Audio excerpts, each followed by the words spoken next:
Welcome to the Deep Dive. Today, we're really jumping into something pretty mind-bending. We're looking at sources that propose this radical view of global history, basically a hidden game of influence going back millennia. Yeah, it's fascinating stuff. These sources try to connect historical events you wouldn't normally link, all under this idea of a continuous sort of global pecking order. It tries to explain the why behind things if you accept the premise. Okay, let's unpack that. So Yeah. these sources are claiming what? Chinese influence stretching back thousands of years, reaching places like the Americas, Africa, even before the wheel in some areas. That's pretty out there. It is a big claim, and it's not just exploration. The sources describe setting up what they call crypto colonies, think hidden loyalties, established through things like intermarriage, tribute, basically creating local aristocracies loyal to China but appearing independent. Right, so hidden influence. And then there's this part about pagan priests used as intel assets. The sources say they taught things like immorality, criminality, even pushed alcohol and opium. Exactly. The alleged goal was to demoralize local populations, make them easier to, well, control or defeat. It's quite a dark picture. So subversion first. But what happens after that, if control is established? Well, that's where it gets interesting. The sources claim a shift. They say things like Vaishnavism were then introduced, focusing on family values, population growth, basically building a more stable, productive client base. And the language aspect, that's chilling. Simplified languages, I mentioned simplified Sanskrit, talk to the... They use the stark term dumbed down slave populations. Yeah.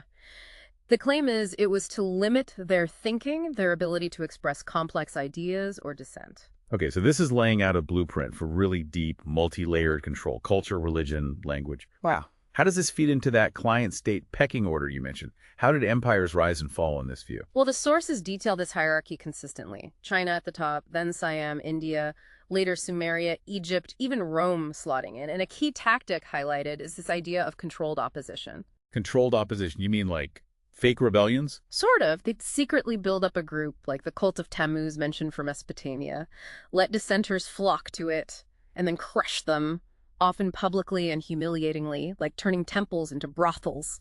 It identifies and eliminates threats efficiently. Cynical, but effective, if true. Goodness. And the sources apparently make jokes about it. Chinese boxes, pecking order. Yeah, suggesting it was kind of an inside reference about how instructions were passed down through these layers of client states.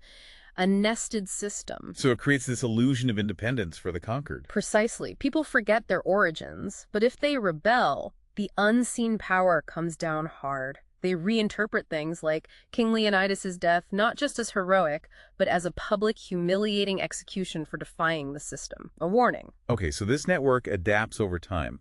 How does it handle later empires? Well, the sources make some bold claims there, too, like the Ottomans supposedly creating Protestantism to divide Europe, and even founding the Jesuit order to infiltrate European finance and politics. Again, these are the claims in the sources. That's huge.